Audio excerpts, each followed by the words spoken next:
Live. What's going on, everybody? Comic friends, welcome to my channel. A little bit different video than usual.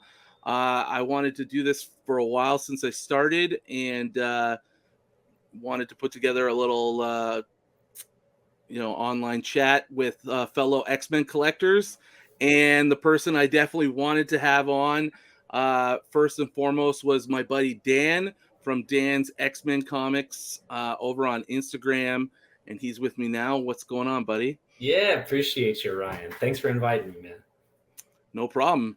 So we're just going to chat like two normal guys in a chat room, and it's not going to be Totally normal. any kind of predetermined topics or anything other than X-Men, and I hope you enjoy the chat. Sweet. So Dan, why don't you kind of I know a little bit about your collecting and your background, but like let's let the audience in on your kind of collecting background with comics and X-Men, and give them a little bit of a look into what you're into. Yeah, you got it. I started collecting comics when my friend introduced me in third grade to X-Men, and it was pretty much like he was into all kinds of different collecting stuff, like Bruce Lee stuff, other types of comics, but mostly it was X-Men, especially because the television show that was out in, what was that, like 94 or something like that? Yeah, in and around there, mid-90s, early to mid-90s. It was on Fox Kids for us, and they had. Did you guys have? Yeah. We up in Canada, we get a lot of U.S. channels, and yeah, so we had Fox Kids. So I got all the Fox Kids Saturday morning stuff. So yeah, that's sick. Yeah. Okay, yeah, I think ours was on. I don't know if they were like running reruns at that point, but it was. I want to say it was after school, is when we would catch it. Did you guys get Roxy the Fox? There's like a host for the two. That I don't remember. Anyway, it's probably a local television thing. But they would come on and introduce like the next episode that they were, going to play, that kind of like a TGIF style. I don't know if you guys got. Yeah, we had other channels that had sort of after school programming with like a host and stuff. On Canadian channels. So yeah, totally know what you're talking about. Okay, right on. So the so we would watch that show. My friend actually had some comic books of X-Men. I didn't have anything like that, and I didn't know that they had come from comic books. I just thought it was an awesome cartoon, and so he would show me some of his comics. I think he had Amazing Spider-Man 300 and some other like Copper Age comics that at that time too, it was like, wow, this is amazing. And I was super jealous. And that was around the same time that like X-Men 1 came out, with the Jim Lee and Chris Claremont. Yeah.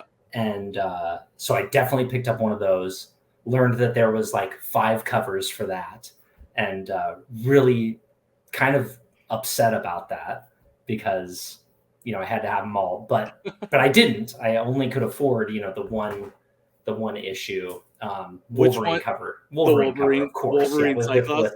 Yeah.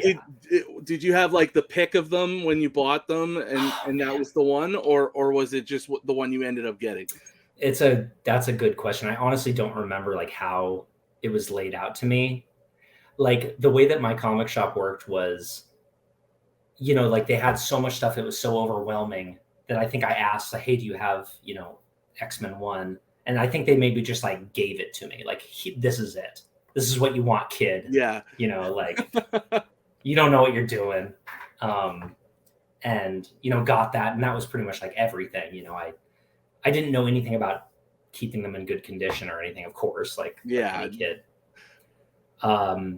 But when I started to notice that my friend had recognized, condition, and that was how important that was, that was a whole nother level to me It took a long time for me, to really build that level of collecting. Yeah.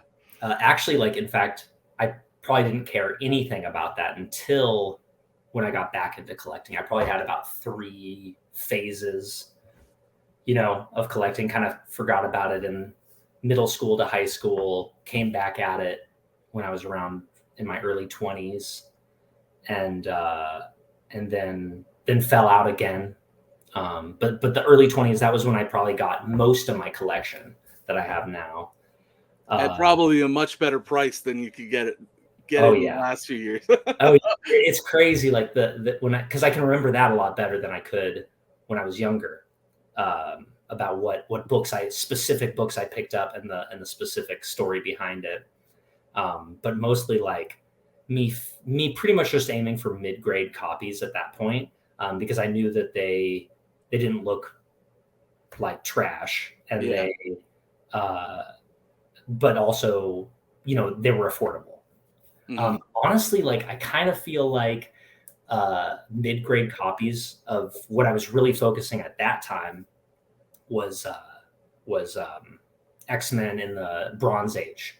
That's when I kind of learned that I learned in my earlier years, but I didn't understand it, was that there was these different eras, and that X-Men would start over. Yeah. With their 90 was it 91 94. 94? Okay. 94, yeah. Well, it got kickstarted obviously with Giant Size X-Men, and then Claremont took over with 94, and then Oh, right. I mean the year. What oh year did what year did it come back? I actually don't know off the top of my head. I think it was actually like 91 that the new series came out with. Anyway, the new series came out in 91, I believe. Okay. Actually, you know what? I can tell you Yeah, right tell me. You got the I got the slab right slab there. right here. It's 91. Okay, there you go. October 91. So I think the show came out in like 92 or something. I can't remember exactly, but I was definitely late to the party with that new season. With the new volume 2 is what I Right. call it, right? Yeah. With Jim Lee. And I remember seeing the specific issue that I remember seeing at Behind the Glass was X-Men, I think 222. It was the issue after Mr. Sinister's first appearance. Yeah. And it was with Wolverine, jamming his claws, ready to jam his claws into Sabretooth. Mm-hmm. Yeah. And it was $20. And nowadays it's like, that's probably the going rate for like a near mint raw copy. 100%. And which is crazy to me, because I coveted that book so much, and I was like, someday I'm going to own that. And but I couldn't afford it, of course, back then. But I also was like, what, 222? Like, this, I own number 1. Like, why is this? This doesn't make any sense to me. Confusing when you're a kid, for sure. And like, that's before the internet, like, it's not like that stuff, that information's like really readily available to just a kid, especially, but even for just a newbie in comics at all, in the hobby at all, right? Oh, totally. Yeah. So I was a little bit like, I was like, well, I guess I need X-Men 1 from that, series. Yeah. Just super naive about. I still am, definitely, to a certain degree, naive when it comes to collecting in general. But to not get off track a little bit, I'll continue with the journey. So pretty much I just collected like different things that my brother was into, or my babysitter at the time was into comics, but things like Dark Horse, like Flaming Carrot. I don't know if you ever heard of that. I've heard of it, but I don't know it.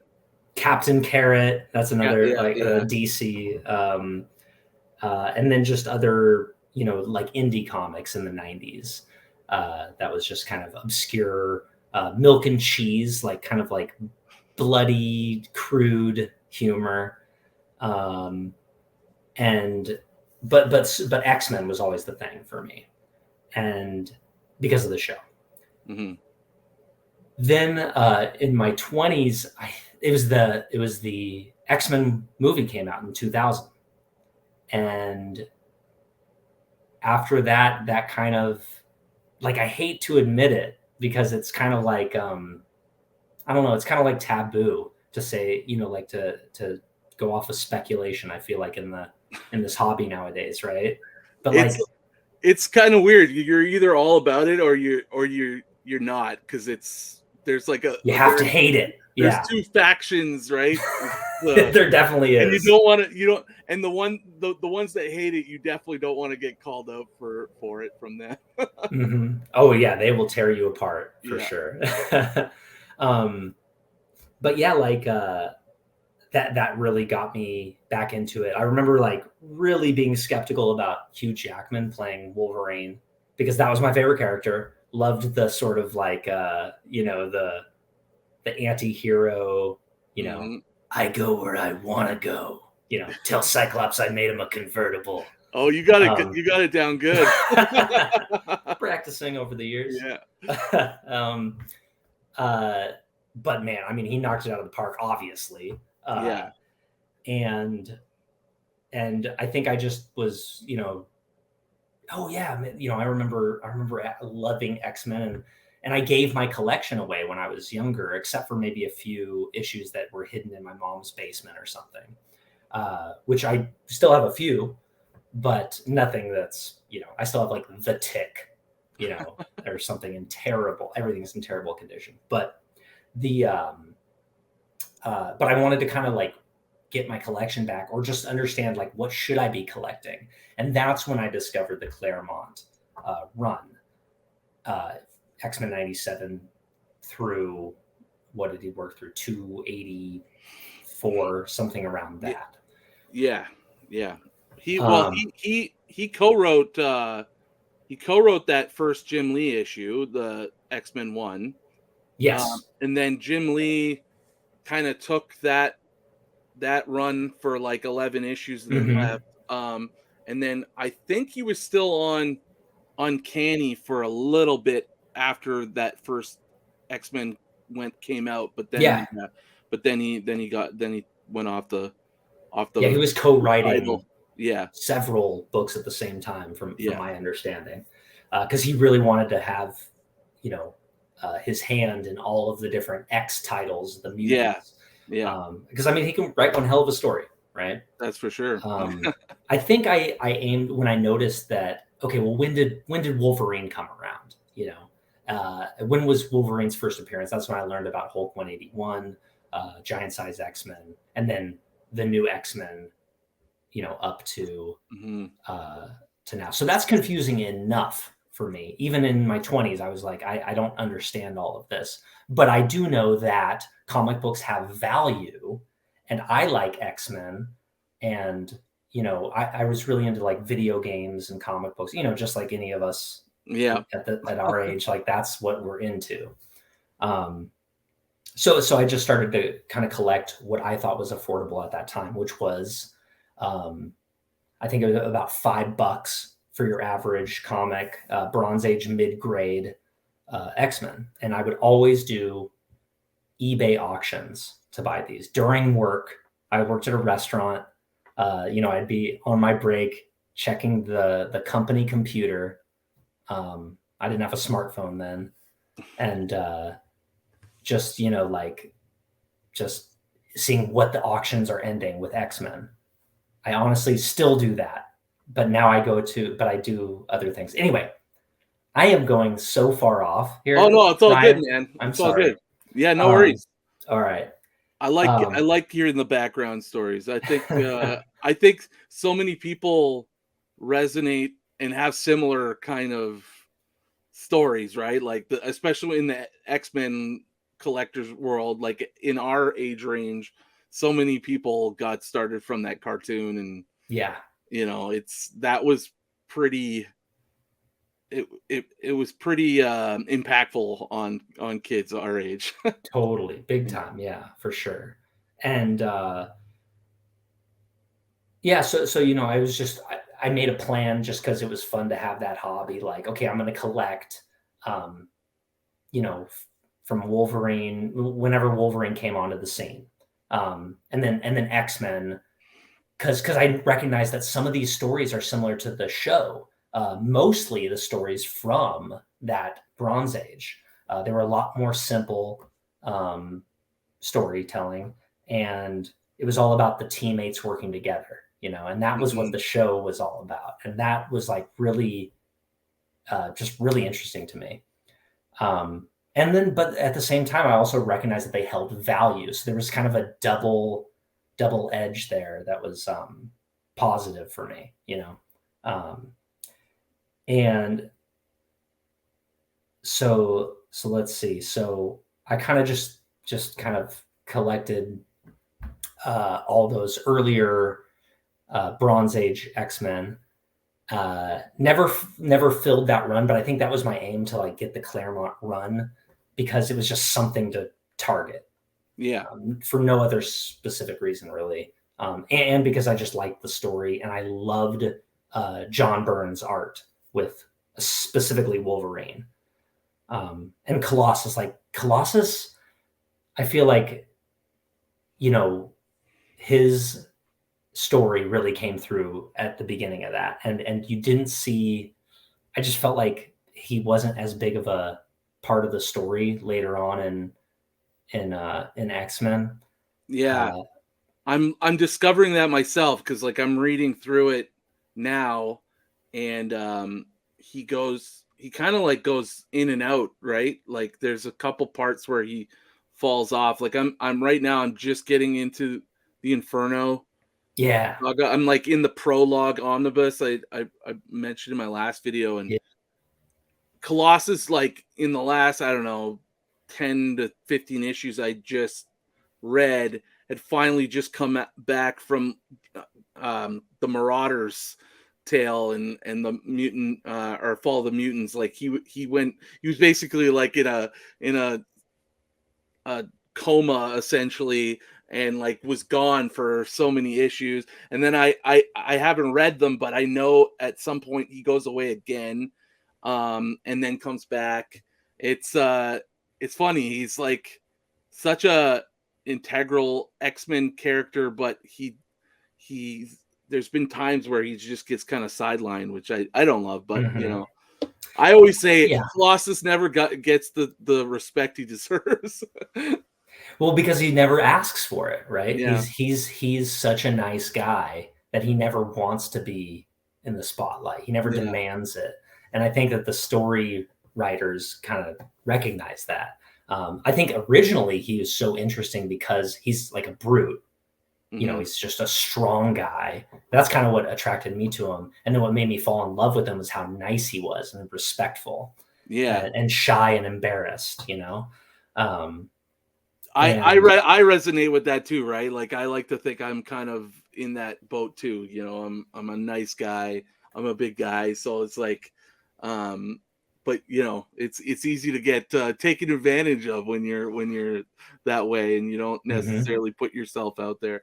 And I mean, everybody likes Wolverine because he's that you He's a know badass. badass, doesn't take any shit. You know, it's and And he's I do educated. not resonate with that at all. No, It's kind of like the me person that neither I at all. wish I'm I not a could tough be more guy. of. Yeah. Yeah.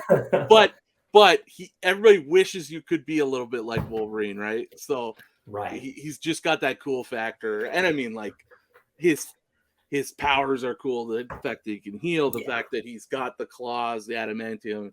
It's he's just such a good complex character. I get why he's so popular. But yeah, I do wish that Colossus has had.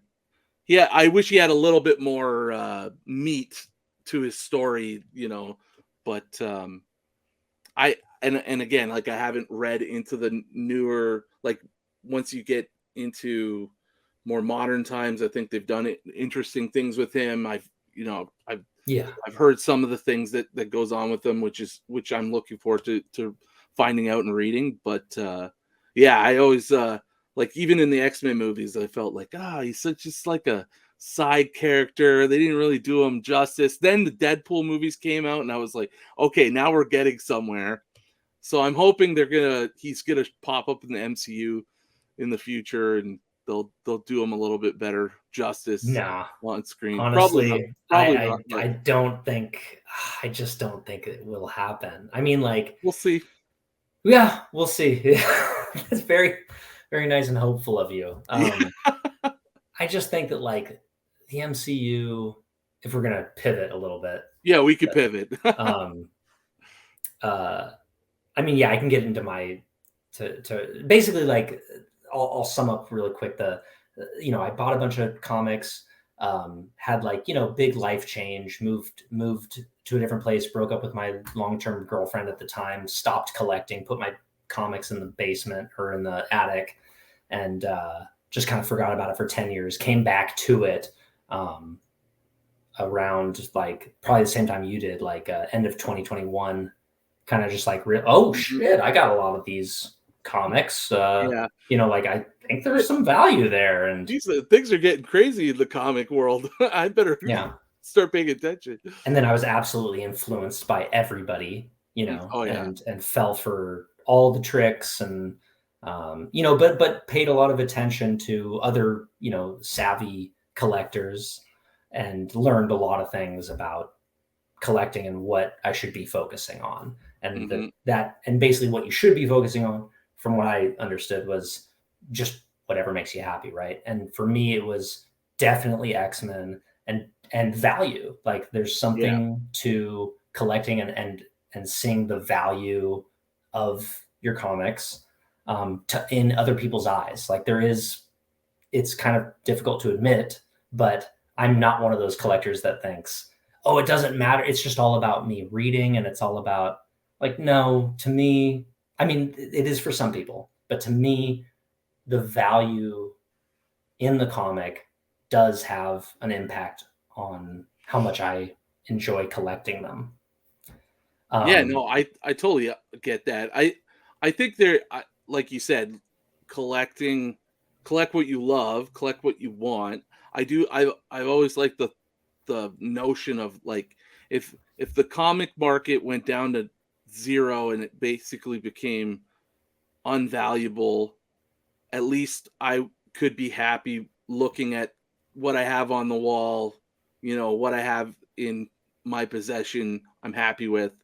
It would be devastating that the value goes down, but, like, at least I could say I enjoy what I have.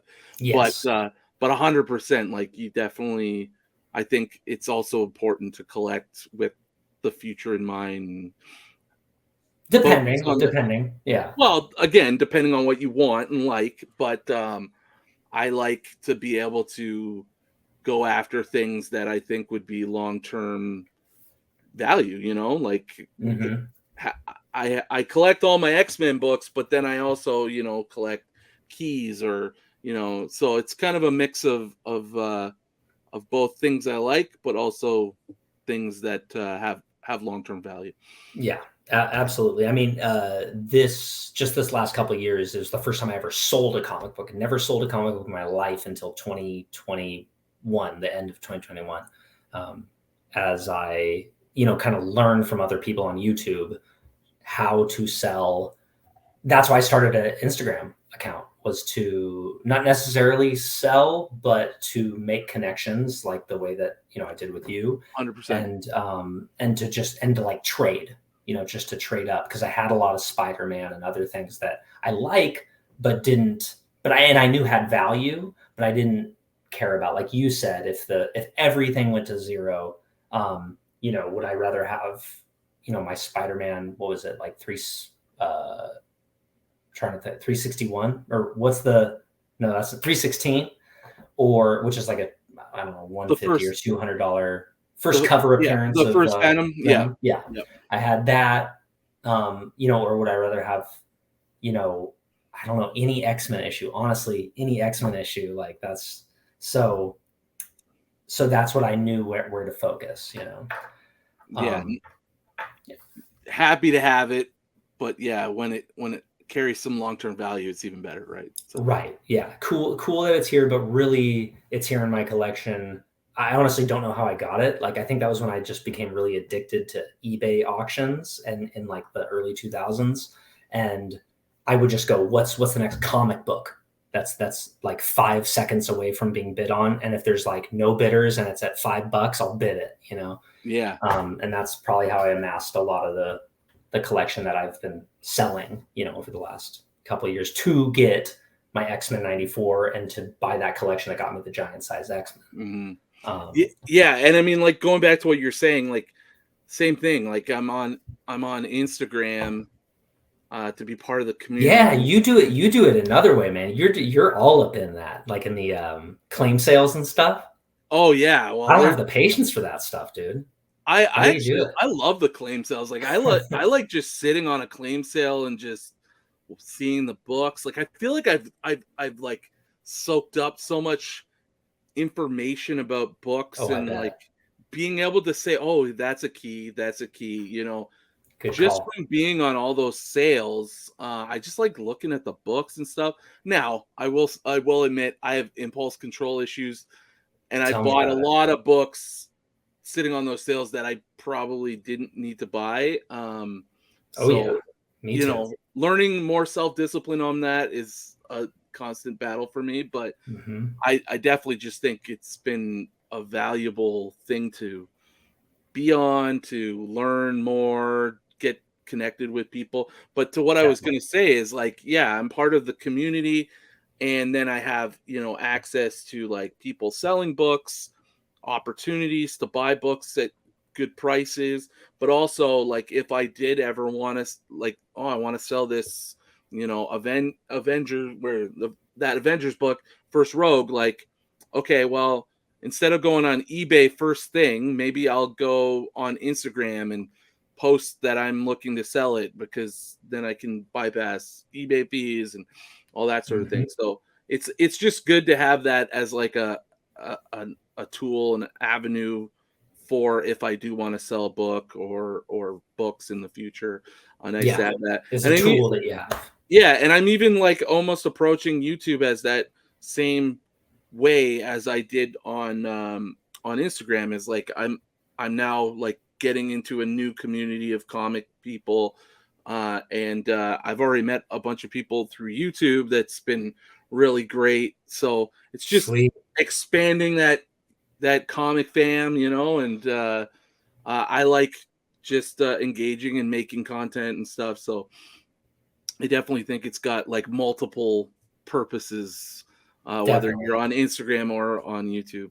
It's definitely added another level of value when it comes to social media because you can share your collection with somebody. Yeah, I don't have any like friends that like collecting like I do, I'm the except same. I met one on Instagram that physically lives, 20 minutes away, and I will Nice. go see him. He's the guy who presses my comics and cleans them, and I can actually see him and we hang out, and just That's like right. this, it's like I could probably, just hang out and talk about whatever about our stories about collecting and stuff, and um, yeah, so it's been a great tool to use to really enhance the level of collecting and the enjoyment behind it.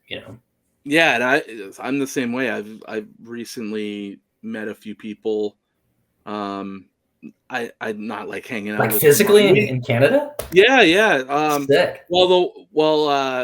My I met a friend through Whatnot. He's a seller on Whatnot. Sean the Caveman. He goes by the Caveman on his channel, and so like I went to his place and like checked out his collection and stuff. So that's my That's first like awesome. real in person connection. Um, but yeah, like met a few people, and I'm the same way though. Like I don't have any like close personal friends that collect. I've been trying to kind of get my cousin to get into it, because she's a big Marvel fan, but yeah, that's more of a slow burn, but we'll see. We'll see Yeah, if I can yeah. get her hooked.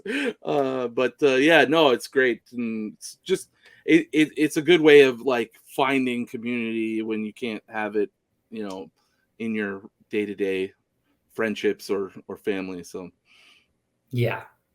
It's yeah, it can definitely be like a little, embarrassing. I feel like sometimes to I'll put it out there, hey, I collect comics, but then like I'll just leave it at that. I have a lot to say, but I will not continue. yeah, no, I'm the exact same way actually. Like I don't tell anybody, like I tell people that I collect comics. Um that's no problem, but like I don't let anybody get my Instagram or now my YouTube channel. Like I just don't want uh that many questions from them, or like, oh yeah, I saw your YouTube. Well, how much money are you spending on that? Like, you know what I mean? Like I don't want those kind of like questions, especially for family and stuff. So it's kind of a weird thing. Like I got this like second life that only like maybe my cousin, my sister know about. Yeah. That, or at least know the extent of it. Right. I hear you there. And it's funny, like, yeah, about like how much you pay for certain comics. Um, before I think I'm like ready to express that more than I used to. I think mostly because I recognize that I really appreciate that when I see other people tell me how much they paid for a collection or what, or like Yeah. a comic, because it gives me a good gauge for, okay, like, uh, that is a good price to ask for that comics. Mm-hmm. Um, or just understand, like, what kind of books are you dealing with? What kind of money are you spending?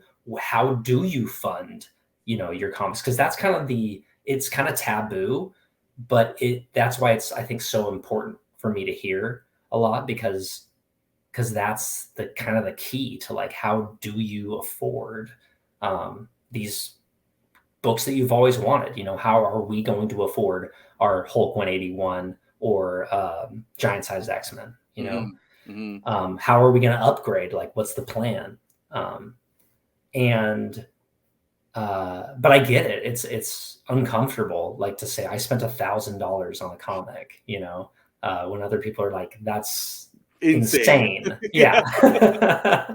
And I recognize also in myself, like, I'm like, can you believe this person would spend this much money at this restaurant, or can you believe they would spend that as much money on these clothes? And Yeah. then I go, wait a minute, I I'm that collect person. paper. Yeah, like, that's dumb. Yeah. But Yeah. and then we trick ourselves by saying, well, it's an investment. It's an investment. That's Yeah. 100% it. Yeah, no, it's like I don't mind telling, like, within people that know the hobby and the collecting bug. Can Like I have, understand yeah, like I the have no problem saying, oh, like I bought this for this, or talk money at all. But yeah, no, it's more of a outside perspective that I try to shield it from, and haven't really yeah. gone in depth with people about what I'm doing with comic books. Right. You got to be careful who you share Yeah, that with, how you right? gonna let who you gonna let in? Yeah, A lot of judgy people in our lives, I'm sure. I mean, I for know. sure, for sure. But let me ask you, what about your selling? How do you, because that was really taboo for me to share, I feel like, on Instagram, especially when, like we were talking about before, those two factions. You have your collectors who are saying, hey, it's just all about the love of the comics, the love of reading them. And then there are the speculators who buy the collections for cheap and sell directly to their audience, for and gain um, the profits there. And there's an extreme at both sides that, like, I tend to feel, kind of like you're not being honest completely, I feel, because I mean, I believe that there are people out there that are honest, saying, like, hey, I just flip it for the money, bro.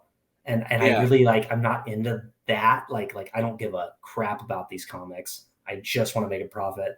And there's kind of, like, I feel a little weird about that. And then there's the other side that says, well, I don't care, like, how much this whatever Hulk 6 is worth. I just love it because it's because of the comic. I'm like, well, but you got to understand that it is worth, like, a lot of money. So Hmm. you should you recognize that. Like you can't pretend that you don't care at all. Yeah, it's a weird thing to talk about. It is, yeah. Yeah, like on Instagram, like I've never really, I haven't sold anything on Instagram. I think I tried a couple times just posting some stuff on Instagram and didn't really have any interest in it. Mhm. I like, to be fair though, like I didn't really like pump it, like Yeah. get it out there. Like you make one post and like you expect I people feel to yeah. jump, and they're not. Who knows even how much it's even being seen, and there's Yeah. Yeah. algorithms and all that sort of thing, right? So, I suppose if like I was throwing it up in my story like every day and um, reposting, maybe you get a little bit more interest in it. But But then you got to consider what's your image, right? Like, yeah, you know, are you a reseller? Are you doing both? I mean, I think most people try to do a little bit of both, just like sharing what they're interested in, yeah, but and what's in their collection, but also we're soliciting ourselves in a little bit of a way. We yeah. want to make these trades. Like that's Are you a part of the reason, seller account or are you just a collector's account, right? right? Yeah,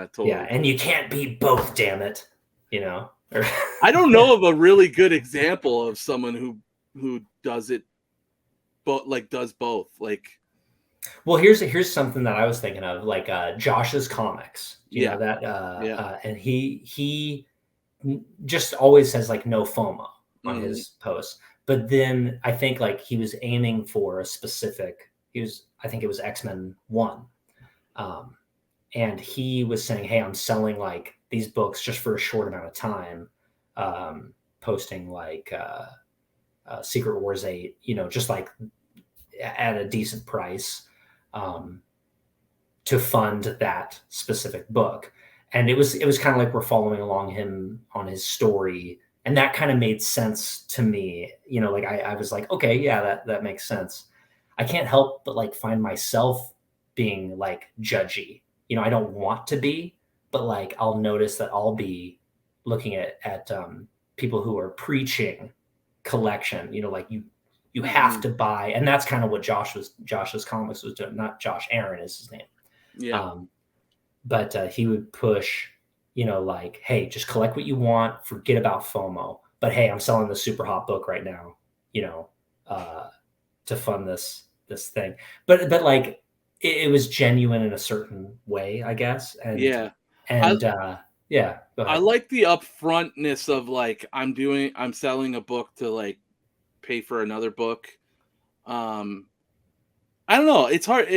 I mean, if you want to sell It's books, hard, you yeah. sell books. Like I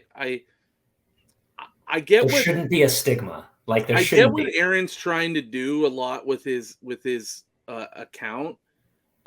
Because I think a lot of people have been really burned on like the FOMO, and people For are sure. buying books that are just like, that's not going to be a good investment. Like you're paying top dollar while it's hot, and it's going to come down, and no one's.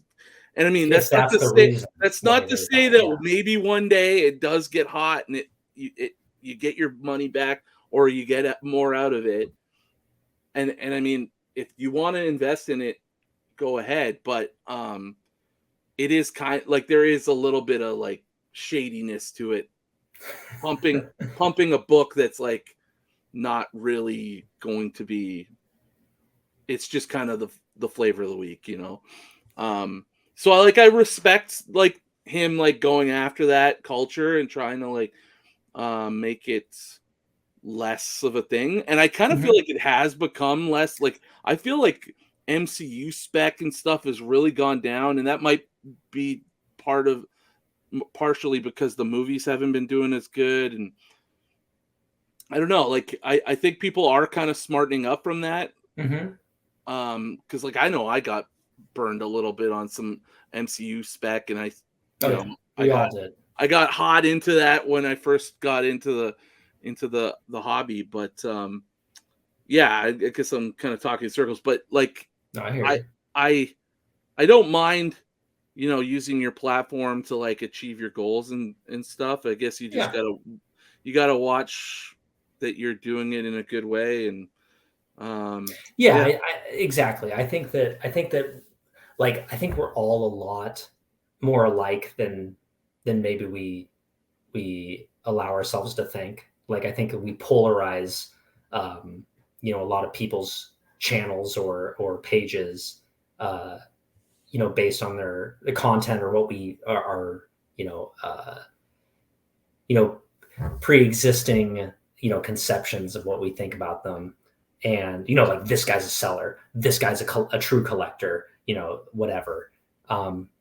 With social media, we're all kind of branding ourselves in a way, like this, I am the product, or I am the thing that we're in a way selling, to our audience. We like likes, we like followers, and 100%. it doesn't mean anything, but it kind of does. And yeah, it is weird. And I think we're all just trying to navigate it in the best way that we can. I think some people are out there being shady, but I think most of us are trying to do the best we can.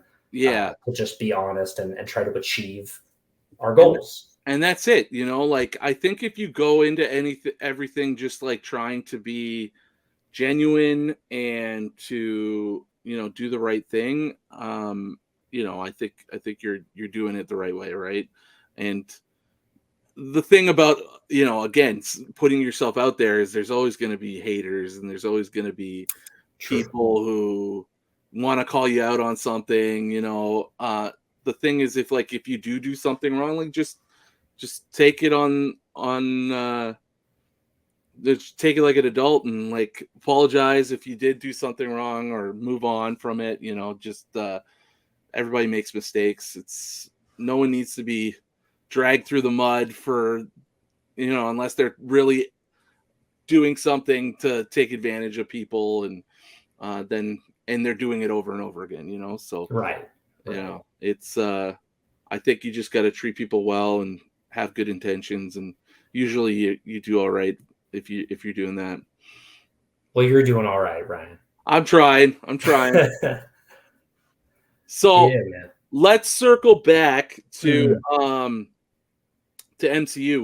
We kind of we went back and then went off on another let's direction. do it.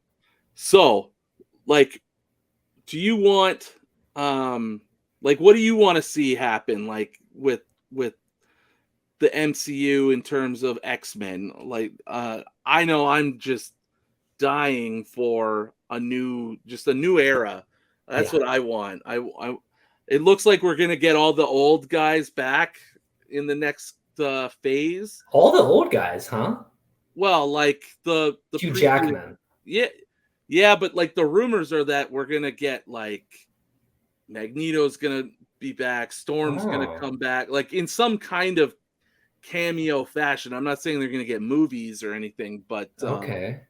But like with the whole Secret Wars and the multiverse stuff, like it sounds like we're gonna get a lot of the previously seen X-Men characters come back in some form or fashion. Okay. Especially with the Deadpool movie and stuff. Yes. But like, who would you like to see as a new? I'm not saying actors, but like, what characters would you love to see come into the MCU as like a new team or a new iteration of the X-Men? That's a good question. I mean, it's got to be, for me, it's got to be that Claremont new X-Men. Like it's got all new, all different. all new, all different. I mean, which basically is the cartoon minus Rogue and Gambit, basically, and Beast, I suppose. But I wouldn't mind them, like throw them in there, sure. But really, it's the core of Colossus, Nightcrawler, Storm, Wolverine, Cyclops. Yeah, I totally agree. That would be like my absolute dream come true if that happened. And I mean, you could pepper in like a Rogue because she did join that team, and very popular. It would make sense for them to put her in there. Gambit's a really popular. I'd like to see a Gambit too because he hasn't really. He was in that one Wolverine movie, but Oh God, I yeah, honestly can't even yeah, remember. he Like, hasn't been done justice yet either. But yeah, no, I totally agree. I'd love to see that. oh, I do remember now that the Gambit. Yeah, yeah. I mean, they were just throwing sticks at the screen, like Well, the trying to get. old Fox X-Men world was so hit or miss. Like they did I good things. loved the first two. I loved the first two movies. Yeah, I was like, oh, and the second one was like a first little two bit were really good. darker.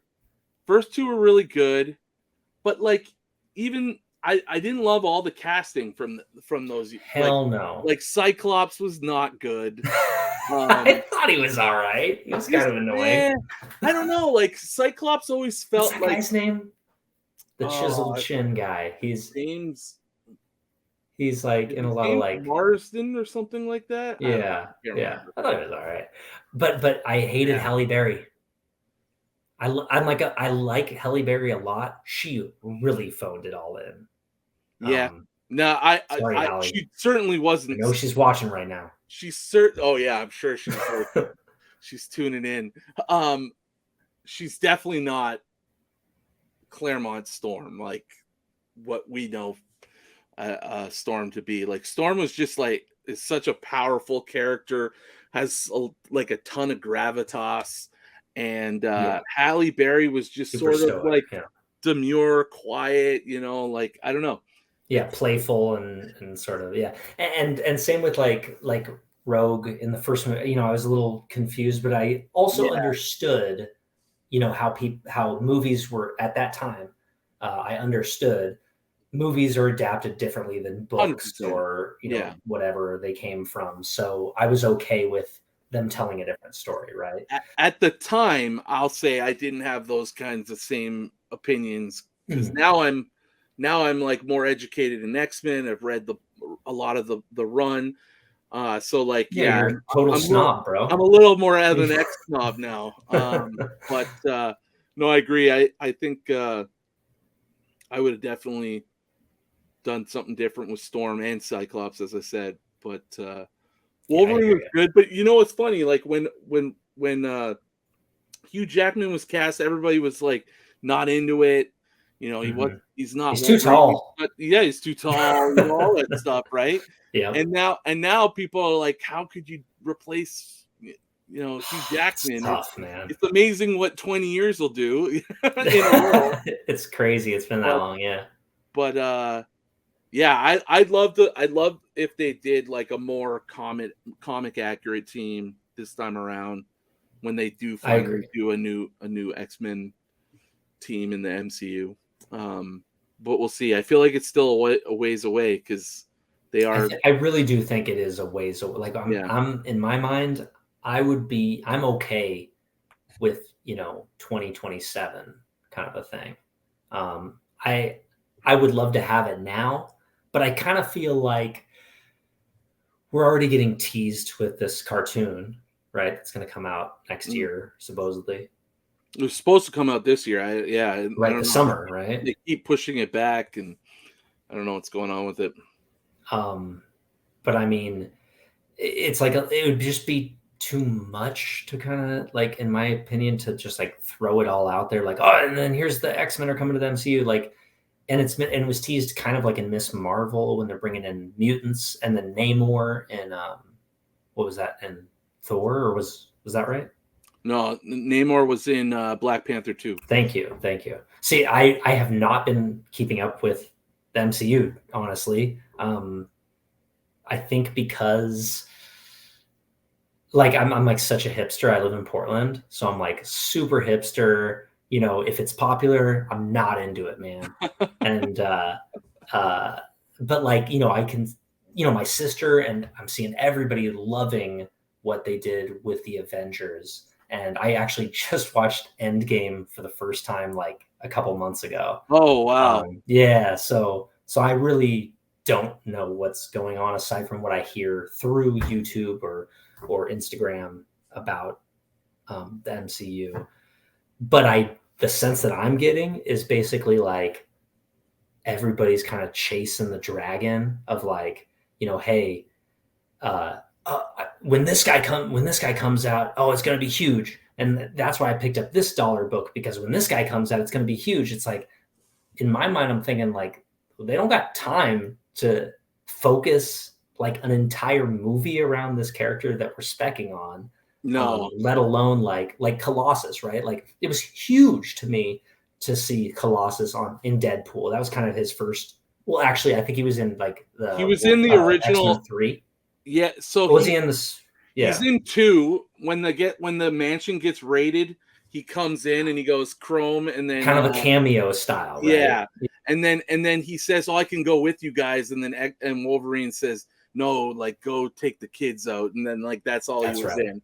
And Yeah, then in the third one, which was bad, yeah. he's part of the main team, and he actually does a fastball special. He tosses Wolverine in that movie, and so he gets a little bit more battle action. But like, I just didn't love the way That's all they he's did. used for. Yeah, I Is to didn't be a love. strong guy.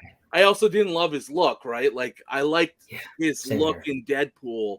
Like that felt like Colossus, like just giant. And of course, you can really only achieve that with CGI. Um, so I think he would have to be like a CGI character.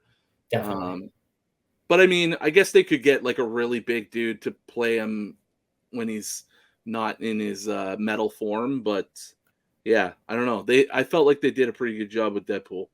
Yeah, yeah, I'd say so too. And I remember enjoying that a lot. But let's say he's like the fifth character in that movie, or like, Oh I don't know, yeah, he still third. won't be like a main Yeah, character. Yeah, and I mean that's kind of what you gotta be to really shoot up. I mean, I feel like sure. if the comic, if we're talking about movies driving comic values, because that's kind of what it feels like when people say like, hey, when this guy shows up in the MCU, that's going to be awesome. And my thought process is always, does that mean that you're going to sell that book when the comic comes out, or do you mean like you're going to be really happy when the movie comes out because you're going to say, I own that comic? Because that's kind of the deal, right? Yeah, Like when it comes to being excited about the movies, because you can either say, I own that comic, and that's awesome, or I can't wait for this movie to come out because then I can sell it for top dollar. which is what most people are trying to I do, think right? so. Yeah, I think so. Um, and I mean, yeah, it's And there's nothing wrong with that's that. I You guess know? there really isn't, but it's just creating that inflated market. Yes, if we're all thinking that, if Yeah, we are all thinking, for example, I felt like I had a good example of a character that nobody cares about, that we were all like, oh man, when this movie comes out, it might have been, no offense, Namor, because yeah. I know you got some Namor books, but I But don't know. I do that because I like Okay, Namor, right? okay. Like, yeah, it's not my Namor is not spec at all. It's just I That's love. crazy to me though, because like, who likes Namor? I Like, know, but dude, I'm collecting Namor and I'm collecting Warlock, like two yes. characters that like, but like I don't know. I Hey, just and you got hit, bro. Like those movies hit. They came out. So how do you feel as a fan of Namor and him? I'm You not know I'm not happy. I'm not happy with either of them. To be why? honest. Why?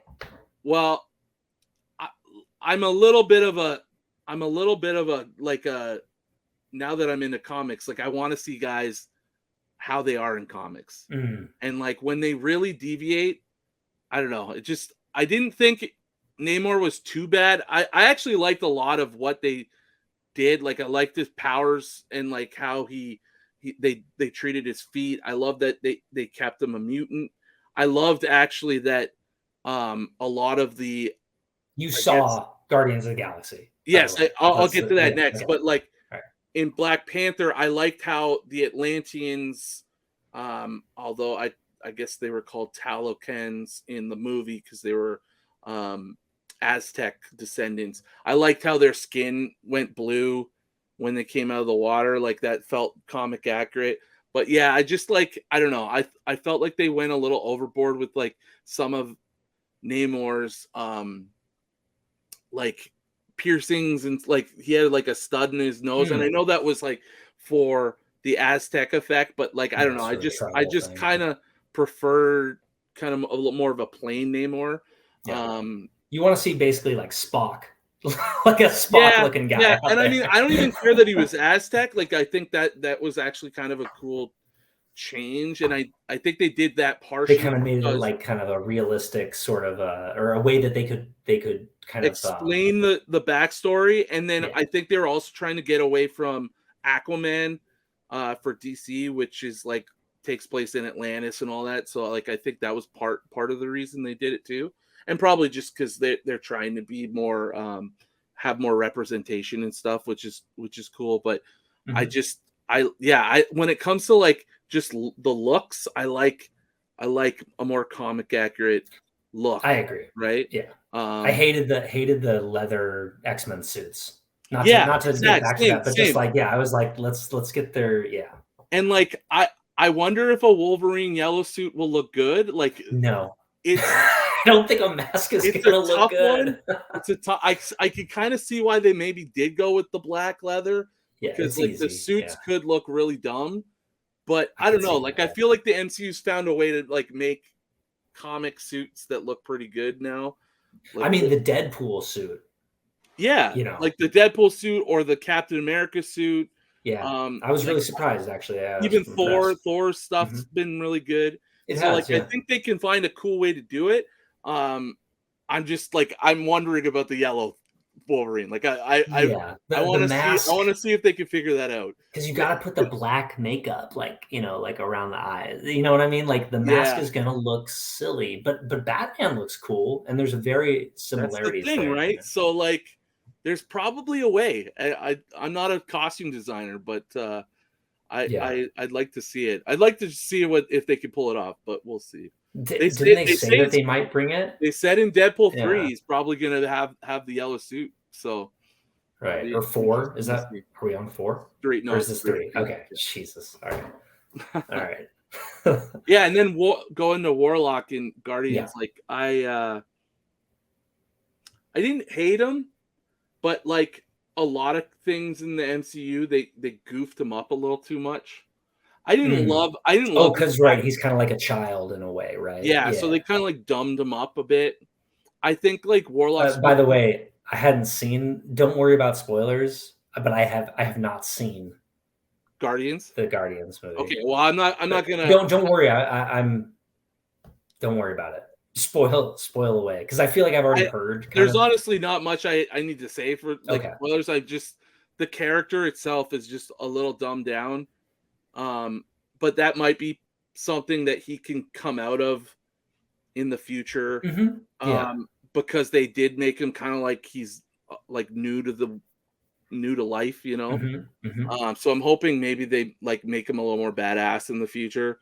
I just still don't love the actor. Like the actor's kind of I don't know. I get you. I get you. The So, first time I saw but him was in like that Maze movie The about Maze Runner yeah, movies, Maze yeah, Runner, yeah, right, right. yeah. Um, I think of him in like Meet the Millers with Jason Sudeikis. Like because he's kind of like a he's sort of like child this like actor. wimpy little nerdy kid type of Yeah, thing, and yeah, it's like now he's Adam Warlock. It's like yeah. He's kind of buff now. yeah, Yeah, he did buff up for the yeah. role. That's for sure.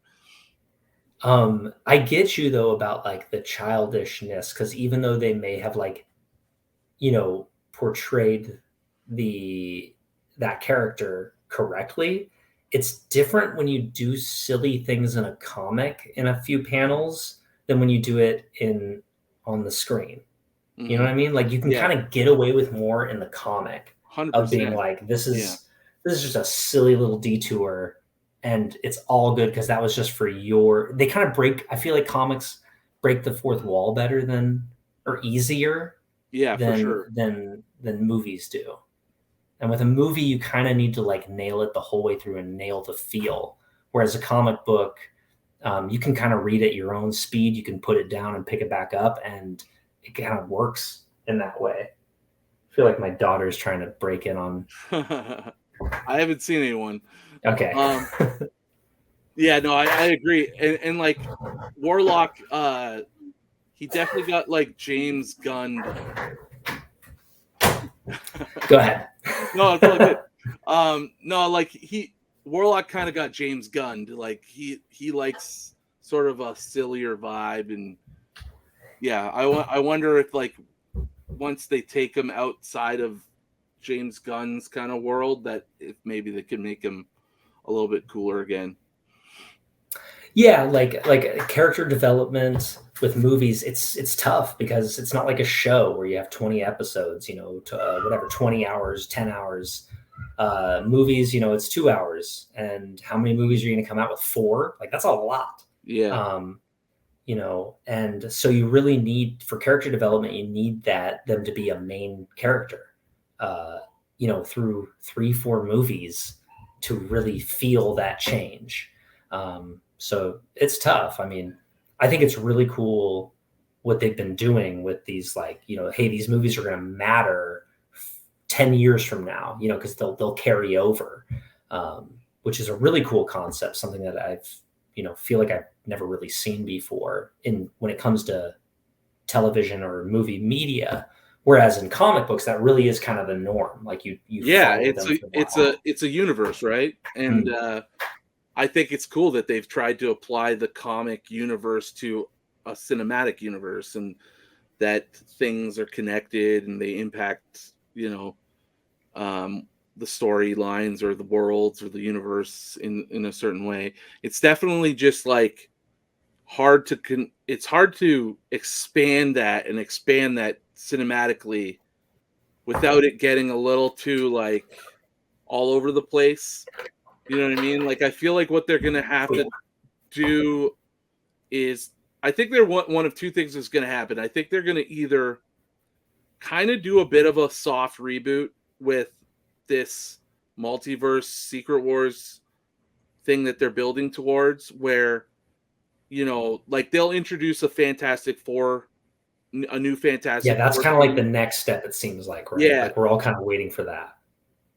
And then this whole like multiversal war, the Secret War might happen, and something in that when it ends might snap the universe or end up putting us in a different universe, but some of the characters that have already been established might end up just in that funnel universe. through that You know what I mean? wormhole. Yeah. Well, like I think it's like how do you launch a new franchise like the Fantastic Four before you do this, and then keep them once you reboot, so that you can go back to characters like the Iron Mans and the Captain Americas that bring in an audience that you want to center, franchises around, but not discard this brand new Fantastic Four team that you just put together, right? Like, yeah, I mean, you have to find a way that you could take some of what you have still and like put it into a fresh new thing, so that you can like get access to those characters that you killed off, and not necessarily the actors, but like recast them and like have Iron Man again, have like the Avengers the way you want the Avengers to be, and then bring the X-Men in and stuff in a new team like that. I think that's probably what they're going to try to do, or they might just keep trucking along with the MCU as it is, and I think maybe the next saga is just really heavy around the mutants, and they kind of maybe move away from Avengers, and they sort of make it all about X-Men and mutants, and then maybe you still have like the Fantastic Four and a few other things, or like you have like a cosmic sort of storyline, you have like a mutant storyline, then maybe you have like a monster, Doctor Strange, Ghost Rider kind of universe going on, right? Like, so they could do that too. So we'll see.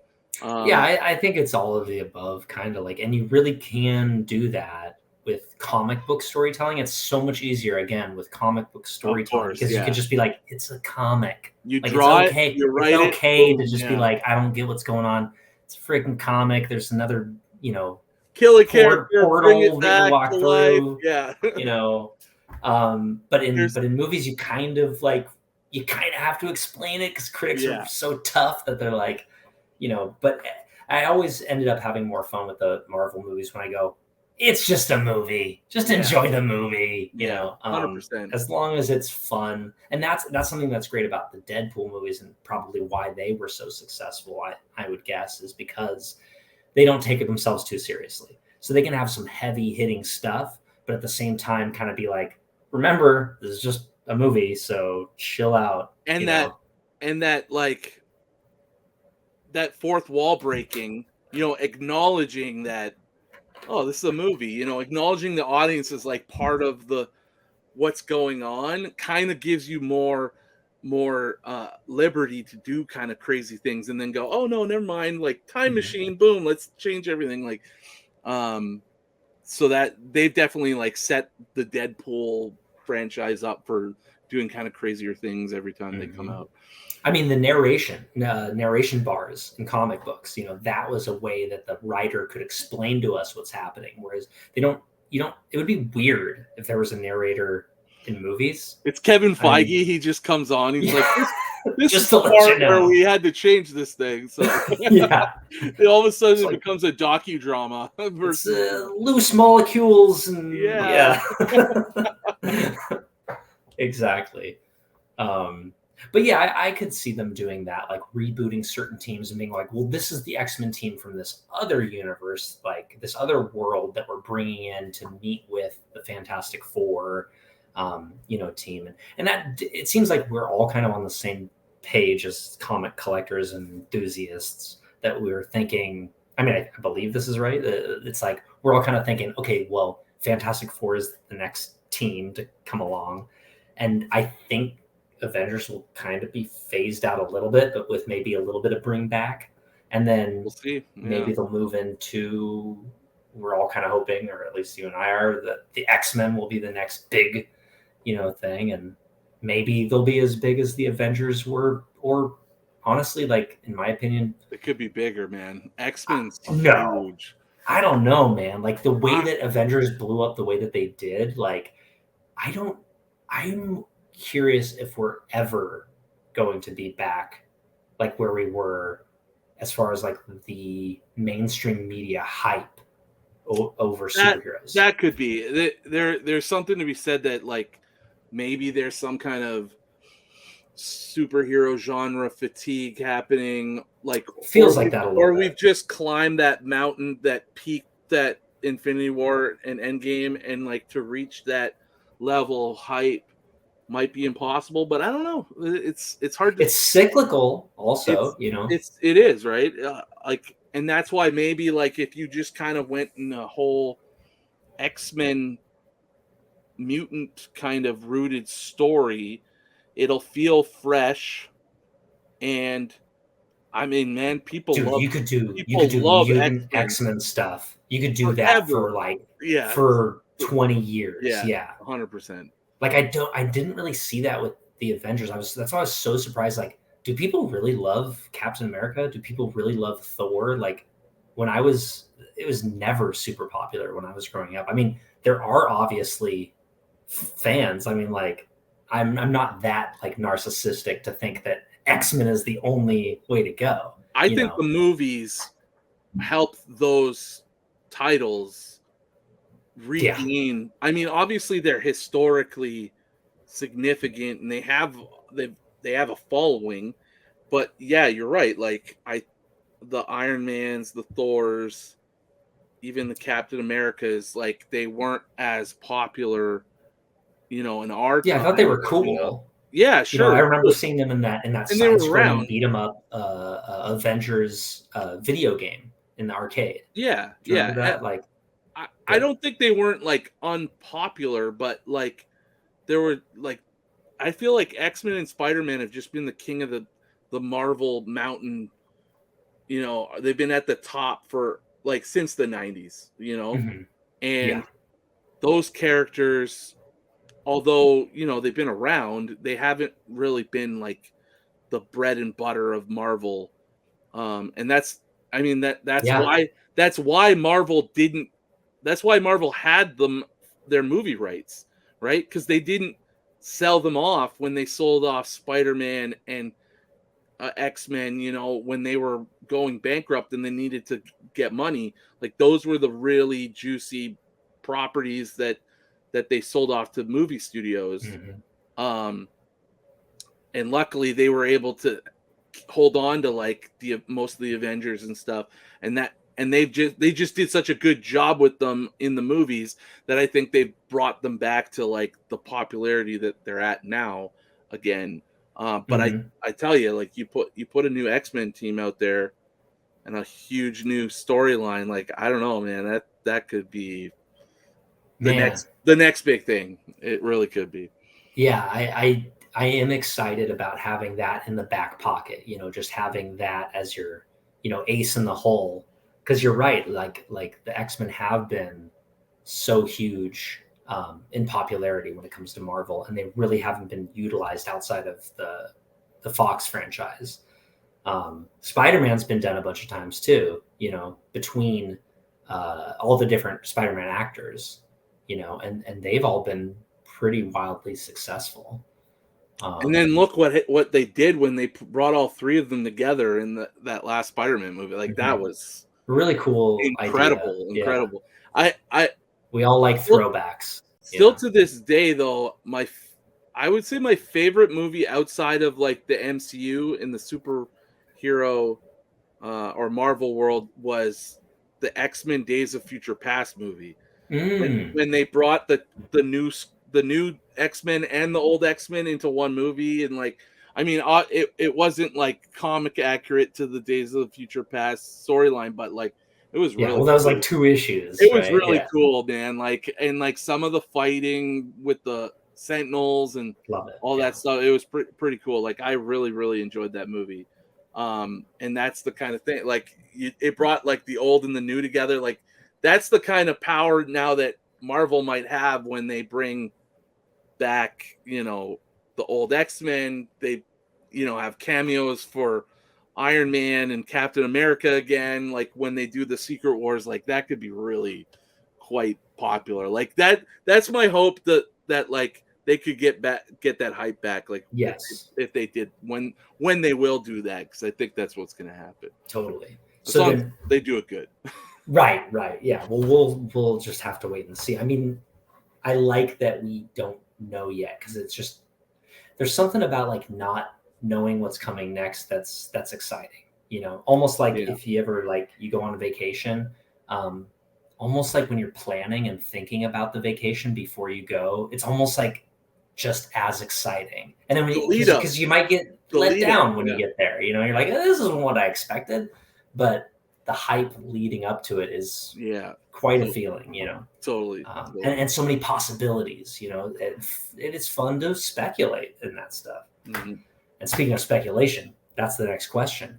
When X-Men does come out, like if they do a movie, and they will, maybe, I mean, let's say like Disney Marvel goes bankrupt, it's like there's a story to still be told on the screen. Mm-hmm. When that movie comes out, is that when we sell all of our X-Men? Like what is the end game? What is the end game for your collection? I don't know. That's my question. I don't know. I tell you what, I'd probably sell all my duplicates. That's for sure. Mm-hmm. That's what I've finally built the courage to do. It's tough. And I'm like, okay, that's great. This is a great segue to getting to our collection. So like, I know.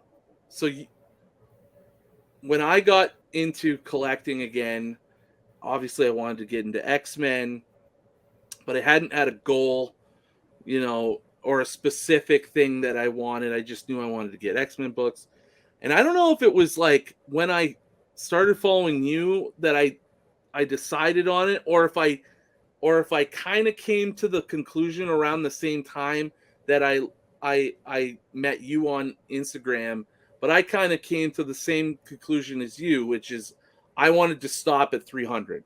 Uncanny X-Men 300. After that, there's like a 90s drop off. The art goes sideways. I find in a lot of the issues, there's still a few good ones here and there. Sure, but you got to draw the marker somewhere. You can't. Yeah, and 300 is just a nice round number. And like you, I was gonna. I thought, okay, I'm gonna go 94 to 300. But then as I kept collecting, I kept, I started really falling in love with silver, Yeah. silver age Yeah. book. You get those come in. They've been. And I Mhm. started picking up a couple, and like then I was like, okay, I'm gonna do 1 to 66 silver, and then 94 to 300. Right. Screw the repeats But or the screw the reprints. reprints. Yeah. Yeah. And then as time goes by, I picked up a reprint or two, and Yeah. I'm like, well, I can't Yeah, have it's this only a few giant more. gap. Yeah. So now the goal And they're is one cheaper, one to 300, Yeah. full uncanny run, um, There you go. as well as 1 to 11 of the adjectiveless X-Men Jim Lee run, because I just Yes. Yeah. those 11 books just Those are the important ones. Yeah. every cover's a banger, and love it. But yeah, so I'm working on, as some people in the channel have already heard, and you probably remember, I now got 95 to 300. Yes. Congratulations. Thank you. And now it's kind of keep filling the Silver Age and the reprints when I can. And then when I see it, but now it's like when I see a really nice uncanny book, if it's like high quality, I try to get it if it's the right price, because I honestly feel like I'm at this point where, like, I don't care how many issues I have, as long as they're like, if I can get them really high grade. I got you. So what you're saying is, that's actually what I was going to ask you. Like you say that now you're focused on silver Yeah, and high grade. So that's kind of what you're targeting. Kind of like you'll go into these claim sales and you'll just keep your eyes open for any silver that you don't have or an upgrade of something that you yeah. do have. Is that right?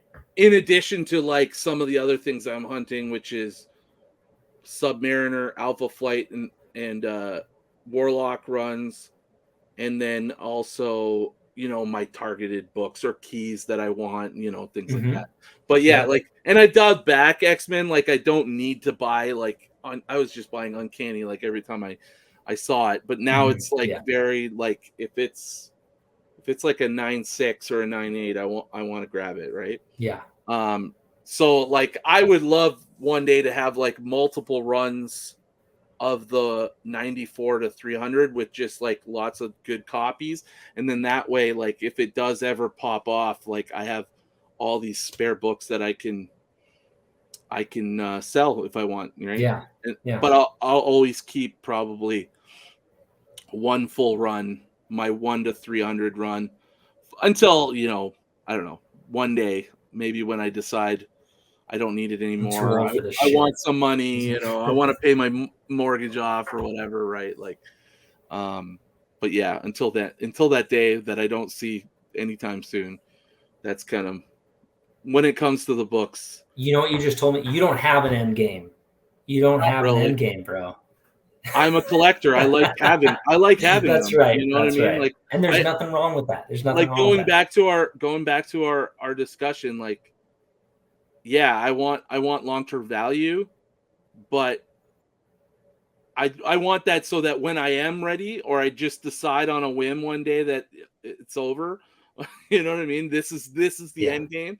I could sell it, you know what I mean? And it's valuable. But Yes. I just enjoy having it, right? Yes. No, I totally get that. Like I got so much pleasure from seeing, flipping through the box. I mean, I still just will flip through the box just to look, Yeah. and my mind will just go blank and I will just flip and just, oh yeah, that's nice. And seeing multiple copies, kind of like you reflect on your inner child and you're like, this is the book that I always looked at, like, wow, someday I'll own that. And now I own, 3 or 5 of them. And it feels really satisfying, Oh you yeah. know? And then kind of the next step, like, I think the thing that made me finally sell, which was just like last year, was um, knowing that I wanted more, and how the hell am I going to buy the things that I want? If I want X-Men 1 through 93, what do I got to do to get there? Mm-hmm. I mean, I can save money every month. So I try to give myself an allowance, Mm-hmm. but I assume that's what you do. Um, Yeah, because it sounds like you're not like selling much. Is I that wish right? I wish I was more strict. Sometimes it's just like I want to buy and I buy, Yeah. which I wouldn't say I ever like dislike having a book, but I certainly have buyer's remorse from time to Tell time. me about it, bro. Like I just spent too much money. I just got to stop. Like that I have on a regular basis. So like working on the discipline side of things. Like right now, I'm like trying to be really not buying much right now.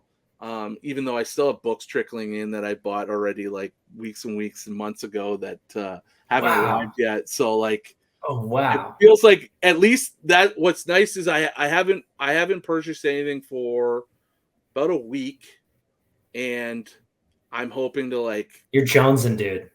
I'm certainly going, It's hard to go more but than a couple weeks. Yeah.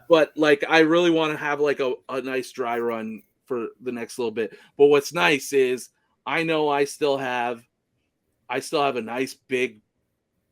uh a nice big mail haul coming in the next week or so, and I have a Silver Age submission at CGC Oh, cool. that I'm waiting for. So like those things will come in the next like like through June. So I'm hoping that'll like scratch the itch, Yeah. and then maybe in the summer I'll buy some more books, but we'll see.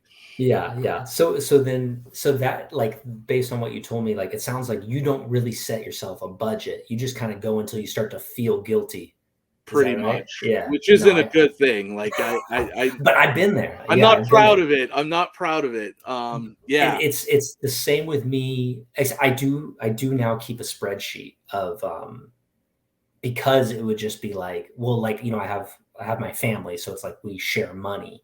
And so yeah, like that's the way that I can feel less guilty about spending the money because I can be, hey, look, I have a sheet tells me exactly how much I've spent so I can keep track. And now, like I've heard so much about like letting the hobby fund itself. Well, I still give myself an allowance every month, you know. it's such a hard concept. Like I Mm. you have to be like so savvy at like buying real cheap and then flipping it, right? To make that work. Yeah, Um yeah, and it's the hard. it's changed for me as far as like what I buy now instead of just kind of being like, I'm in this claim sale or I'm in this auction or whatever. Instead of just being like, hey, that's a good price. I'll buy that no matter what. Now I have to think, or like I've gotten a taste of like getting those sweet deals, Mhm. that it's hard to go back to buying a slabbed book at fair market value. Yeah. And I think like I've learned a lot through, like all of us have, through this market of being like, oh, it's never coming back down. The price is never coming back down. So, I paid $1,000 for the 7.0 um, uh, X-Men 94, which is probably worth, I don't know, 700 now or something. Mhm. So, I lost on that one, but I don't feel bad because again, something I love, right? And Um, also long term, that could go back up, right? So totally, totally. But I'm just so happy to have it, right? yeah. That's okay to me. But I know that if I keep doing that, it's not going to last, And you definitely come up bigger if you were to buy it raw and then slab it later if you so choose. But what I mean is like I've gotten a taste of buying cheaper that and if I'm keeping a spreadsheet of how much I'm spending, it really exposes, what you're really spending on, And since I can see that, I have to make, or I feel that I do have to make more educated decisions. But I'm still making mistakes, Mhm. Like I told myself, I'm only going to buy upgrades, but I still will see something where I'm like, oh man, that's worth twice as much as they're asking.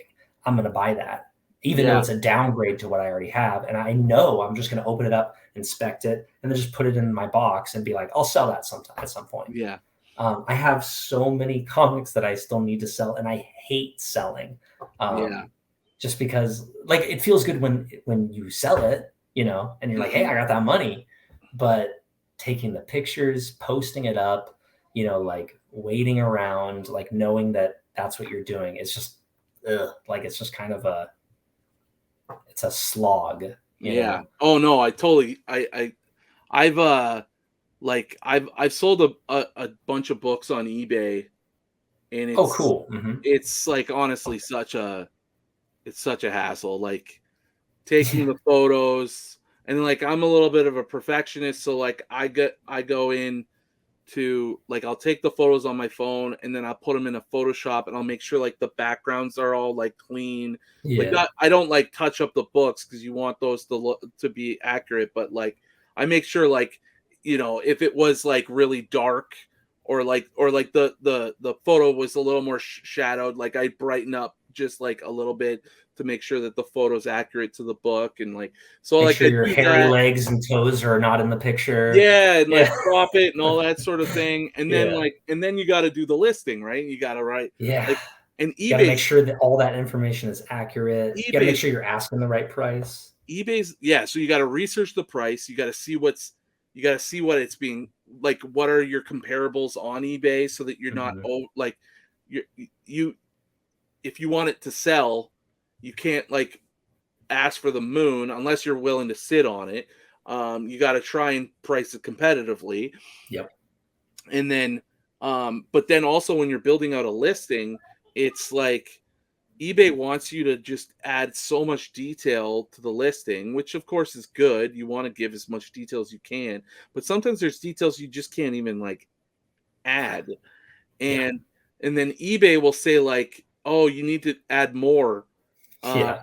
even when it's like listed in your it's in your Yeah. in your listings pile or whatever. They're like, there's four more things you should have It's said. like, oh Yeah. yeah, like add more details to complete this listing.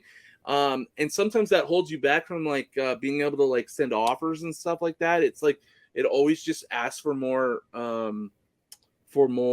information and detail. It's just a very I time hear you. consuming thing to be a seller. So I definitely uh I I I think that sellers, I appreciate how much work they put into doing what they It do. is hard work for It's a sure. lot. It's a lot. And I look at guys like Rach Theo that like Yeah. they sell books and they ship it by the next day. Like that's Dude, when I see his insane. videos of like him staying up, like packaging like all these books, dude, I am exhausted after packaging one comic, and 100%. I'm like Yeah. paranoid. Like, did I package this right? Like, Yeah. are they going to be mad? Because I've heard so Over many wrapping it. people complaining, you Yeah. know, because we have so many complainers in our, you know, like, Oh yeah. oh, 100%. this was just slapped between two cardboard pieces, and you know, it's like, well, actually, that's as long as the comic's not damaged, like that should be okay, you Yeah. know. I But I know. mean, you know, like I'm just paranoid that like, what are people gonna, you know, am I doing this right? You know, because I want to do you. Everybody wants to do things ethically and you know right, but you know sometimes you might screw up or you know make a mistake, and there's a lot of nerve wracking stuff that goes along with that. Not to mention, I mean, the materials you need to ship it is 100%. it takes a lot to get that ball rolling, you know, and to understand how much to charge for shipping, you really have to do it several times before you can understand what you're going to charge and how, and if you're actually going to make a profit or your money back on any of those things. It's tough, you know. Yeah. It's a big learning curve. Definitely. Yeah, I've learned some hard lessons doing the eBay thing too. I'd ultimately love to just not sell on eBay, but the thing is that's the platform. If you really want to sell, like that's gonna be your best platform, Yeah, to just get it out to people who are looking, to buy. Whereas if you're trying to sell it on Instagram, I mean, unless you've built up an incredible audience of a lot of people wanting to buy, it can be or if you're going to sell it difficult. super cheap, you know. Or that, yeah. Yeah. Yeah. Yeah, I agree. And then there's Whatnot, but then you gotta, There's Whatnot's steps to take to you got get. well, yeah, you got to be approved by a seller, but then if you're a new seller, you're probably gonna get like Taken to the woodshed for sure. 2 or 3 people in your auction, and then yeah, like if they don't like your books or you're trying to price them up too high, they're not really gonna sell either, right? So Yeah. yeah, there's no perfect avenue Yeah, for it's to selling. whatever works for every Yeah, individual. For me, it's eBay works because I like there's two things I like a little bit. It's like a slightly more anonymous. So like I can, like for I can charge what I think is at like the higher end yeah, if if I think that it would sell.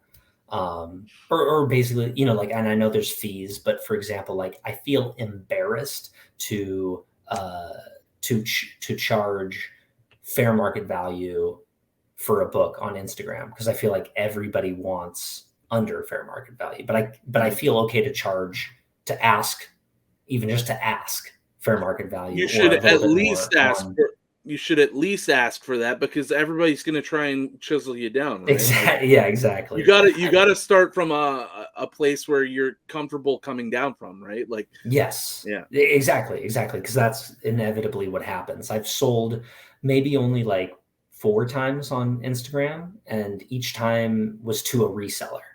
mm, And it either happened usually just word of mouth. Like I didn't even have to post. I've done I think one post where I was like, "Hey, what do you guys want to buy?"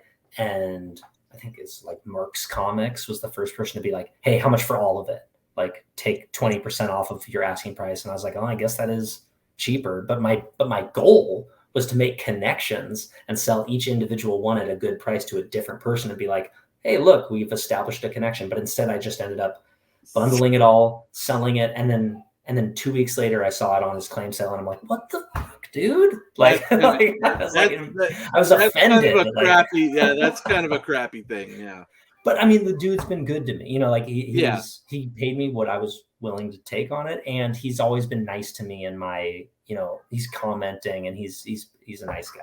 yeah. And I mean, if that's their gig and they're making a living, like it is what it is. I You know couldn't what I have mean? helped but be a little bit offended though to see like my comic jacked up on the price and being like, Yeah. hey, Oh yeah, yeah. but I think that's kind of why I like selling. It's necessary, but I can't help but feel a little like uncomfortable about it. Hmm. So that's I think why I like eBay because it's a little more anonymous. And Yeah. I No, can totally. buy stuff from people and then turn it around and sell it. If I so choose on eBay without feeling that taboo, that faux pas. What's nice too with eBay is it's a little more secure too. Like so it's anonymous, but Yes, also true. like if they try to, hose you on like I had a recent this is the only experience I've had, but I sent I they bought a comic, I shipped it to them and they complained to eBay that it never arrived. Oh, wow. But it like the tracking says that it was received. Hmm. So, just basically what ended up happening was, I guess eBay, uh, it's once it's been shipped as a seller, it's no longer like my responsibility. In terms of if the post loses it, it's like covered Mm. basically. So I guess either eBay makes the guy whole and it comes out of eBay's pocket, or they figure out this guy does this all the time and they ban them or whatever, right? But like so they protect the seller to a good degree, and and there's a mediator between Yeah, issues, right? Whereas if you're selling on eBay or selling on Instagram or Facebook, it's just you and yeah, the buyer, right? So right. you got to deal with everything, and if he wants or she wants to send it back, you know, it's kind Yeah, of it's I want their money back. It's kind of it could get shady, right? Like right. yeah, so Yeah, yeah. So that's another benefit that I like about about eBay. I know that they do charge, 20% or whatever. You know, it just comes down to, for me, it just works. I like to Yeah. do my talking, networking, showing off stuff on Instagram, and I sell my stuff on eBay, and that's pretty much where I buy most of my stuff too, because that's where I feel like I get the best deals, I Yeah. guess.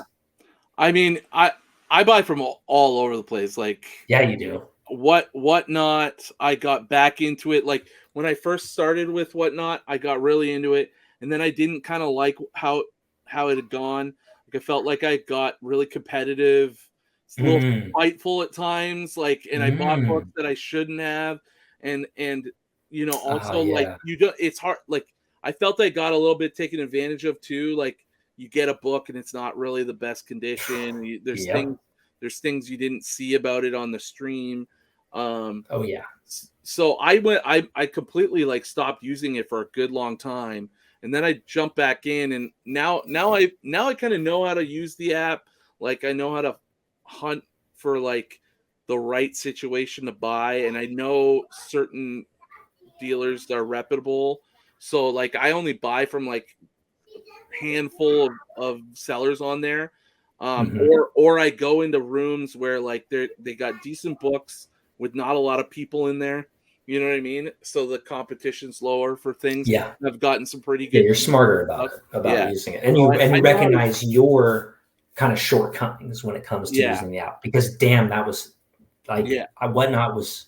It I'm was. taking a break from it I was because calling it why not because that's all I. Why not? Why not? Why yeah, not? Just buy, buy, man, buy. before they Yeah. had like the slidey thing, I would like it's too easy to accidentally hit that Yeah. big yellow button. And I mean, it feeds. I have such like an addictive personality. It Same. feeds into that so easily. I And I feel like people are bidding me up, and I'm like, "Oh, you son of a," and yeah, I'll just like, yeah, "I'm gonna beat you," like, and then I'm yep. like paying way too much money for books. It's like, what a That's the point. That's the yeah, point, yeah, and like I would bring so much emotion into it. For yeah. example, my first purchase on it was, I mean, like I got into this hobby the way that I bet you most people in the 2000s. I saw a Comic Tom video, and then he introduced me to Gem Mint, and then I was on a Gem Mint stream at work, and I hit uh, like it was the giveaway, and I won a statue from Gem Mint. I don't collect Oh, statues, but I won like his like 5,000 subscriber giveaway or something, dude, that's and it kind of was huge. sick. Yeah, and I was like, whoa, wow, thank you. And I hadn't bought anything from him, so I felt guilty. I was like, wow, I hadn't bought anything and I won this thing. He's probably like mad at me or something. I was Yeah, worried about like how he feels about me, and like, I'm sure he wasn't, but oh, no, I'm sure he yeah, wasn't either, but in my mind, I was like, "Oh, man, I gotta buy something now."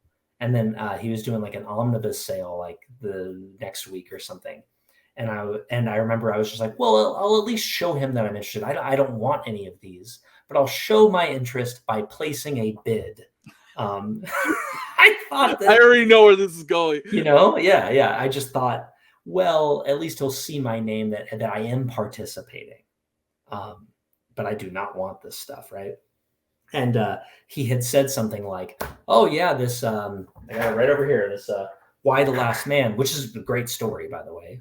But I was like, "Oh, I like Why the Last Man." Uh, and he was like, "This is like out of print, like I think, and it's like worth like $200 or something." And I was like, "Oh yeah, sure, I'll bid $80 or whatever on it." And or I just hit the button right next bid up, like instead of being like, putting in a manual thing. And I ended up winning it, unfortunately. And then, after all the fees or whatever, it's like 90 something dollars.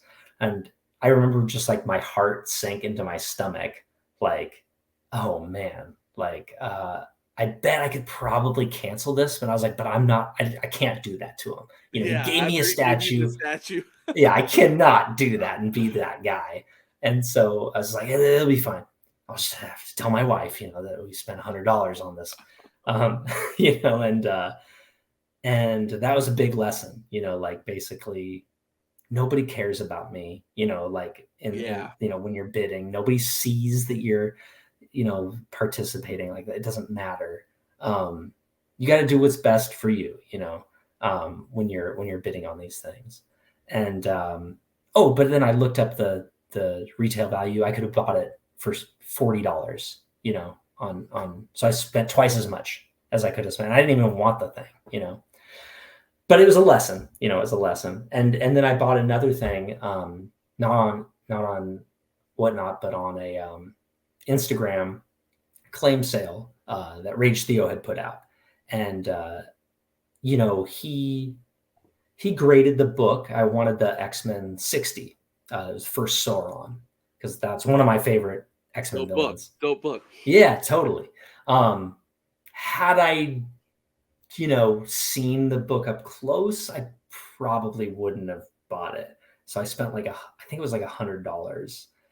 Now it's probably worth, in the condition, probably like 45 or something, or 50. But I think I learned there too. I just wanted to make a relationship with Rage, because I think that I was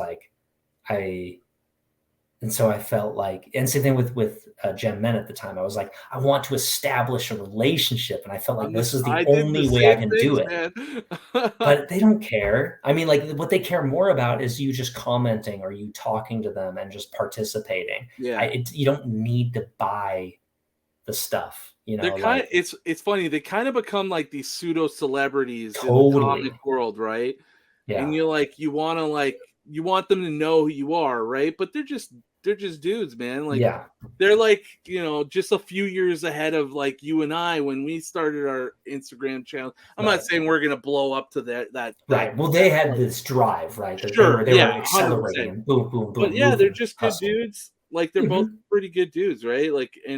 I've interacted with both of them, and Totally. whether it's their, Whatnot or their YouTube or Rage on Insta. Yeah, Mhm. I've chatted with Rage back and forth and stuff, and yeah, he's totally a good guy. But yeah, Yeah. I totally They'll get what send you're saying. voicemail messages and just chat, just chat it up, about Nice, X-Men or whatever. nice, It's nice. dope. Yeah. I mean, he's a super I'd cool guy. love to have him on a chat on this. Mm. The Oh, I'm with sure. I'm the sure he would three be of us, down. we Yeah. should try and do that. That's sick. Yeah, I'd That love we're it. I'd love because it. I know he's a fellow X-Men collector and enthusiast. Yeah, no, I totally similar experiences across Yeah. all these things. So, but Yeah. yeah, no, it Lessons to be learned for sure. yeah, but you going back to where I buy from, yeah, I've kind of just sort of figured out where I who I like to buy from on Instagram and who I like to buy from on Whatnot. I haven't actually bought a ton on eBay, um, but I had a little bit. I've bought on eBay, and the one place I haven't bought too much from, but it's kind of my favorite place Mm. um, for What's that? big books, for getting good deals on big books, and that's Heritage Auction. I have Um, not used that yet, but I have heard. so it's the thing with heritage auctions you got to watch out for is their buyer's premium. Mm. So like Heard about most that. serious auction houses, they have a significant, it's 20% or something. something like that. Mm. Um that's tacked onto your sales, right? Right. So if you're not paying attention to that, you could get dinged. Right. But Like you see a book that should be going for 1,000, and you see it at 900. So you think that that's, oh, hey, I'll big bid a deal. Yeah, that's 920. below Yeah. FMV, but then you're like, oh shit, it's actually going to be $1,200. Right. Yeah. Whatever. I'm not good at math, but No, you yeah, got it. You it's nailed it. it's yeah, it can be pretty devastating if you're not paying attention. But what I tell you is sometimes there's books on there, and if you got money to buy, you can buy some not as expensive books, but if you got money to buy $1,000 book or more, you could get some pretty killer deals on big boy books. Mm. And I haven't bought too many big boy books off there, but I bought my Submariner 1 and my first Juggernaut Oh, off sick. Heritage. You And got that? You got that close? The X-Men 14? Is that what that is? X-Men Or is 12? it 12? It's 12. 12. 12. X-Men Thank you. 12. Yeah. Yeah, no, I got it. I got it at the start of the year. Where's that at? But it's a low grade. It's like a 2.0. I want to see it though. You got it. You It, got it it's on hand right now. it's at CGC. Oh yeah. Okay. Yeah, Okay. yeah. Gotcha. So Right. I will I'll when I unbox that on YouTube, you'll be able to see it. Yes. But Yes. I will show you one thing I did just get off Heritage, and that is X-Men 66. Ah, the last regular issue, right? Yeah. Oh wow. Yeah. Great. Last Great. issue of the original team, and in 7.5, and I got this for like $100 less than what it's worth. All Thank right, you. so I kind of fibbed a little bit. Okay. So actually, the last sale prior to mine, was $192, Uh-huh. and then I set the FMV, the new FMV, with that purchase at $139. So it was a pretty good buy though, like considering Oh, totally. the previous FMV was $192, right? So Oh yeah. And did you get that on Heritage? yeah, and I got that on Oh, Heritage. sick. See, I feel like that's kind of the ticket right there to pick up so you and me, I would consider us probably like in that, if we're looking at the average collector, you and me are probably in the like, mid to lower like range. I feel like we're about the same level though, as far as like Yeah, how much money we can spend. Like, yeah, I'm very like it better be like one of the biggest books we ever loved where we're going to spend like in the upper hundreds, but we feel pretty comfortable spending like $100 on a book or oh maybe yeah, $200 on a book yeah, like yeah. that. Those are kind of the sweet spot of what we really like. 100 to 200, I'm feeling pretty good as long as it's a valuable book. Yeah, Right, as long as it's like this is going to be one of those what's his name, is it Alex the Comic Hoarder who says foundational. foundational books? Yeah, Yes, I love that. I love that term. Right, because that's what we like. Those foundational books that everybody recognizes, yeah, and it means something to us, and it has value. It's kind of the trifecta. And when I feel like the key is to, based on the platform that you're buying from or who you're buying from, all these platforms are going to target different people. So. And same thing with like booths at a comic convention. I feel like when you go to, we're going to get like $200 books might be a good deal to us because it's somebody else's, some big time dealers like, short box fodder or whatever, just like some stuff that's doesn't mean anything to them. But to us, we're like, whoa, this is a huge book in great condition because everything they have is in great condition. But they're willing to sell it cheaper or make a deal because they're like, yeah, just get that shit out of here. Whereas like, so that would be like Heritage. Whereas like, eBay, you get a mixed bag because you get mostly I feel like people who aren't used to selling, right? So they're like, well, I guess you sell stuff on eBay along with my, antique, furniture, whatever, right? They're going to sell just all their stuff together. And so you might get a good deal there. And then Instagram, same thing. I feel like you're going to get, a 6.5 or a 7.5 of a Silver Age, non-key for a lot cheaper from somebody like Grails or, just one of these bigger time dealers because they just want to let it go. Mm-hmm. Whereas if we were to buy that from each other, we probably would be like, nah, I'm holding that at pretty high value. Like, I want to make sure I get my money's worth because it's one of my best books, Yeah. So yeah, it's tough. Or like, it's really a game of like finding out what kind of a book are we going after and what, like kind of deal can you get on it. Right. Yeah. I mean, Heritage is like, if you're going to buy a massive book, you definitely could get it on Heritage, but like you are going to pay that buyer's premium, so you got to make sure that Factor that you in. factor that in. But man, that's where they got like the biggest books every week. They do I think it's Sunday and Monday nights. They do a comic book auction, Yes.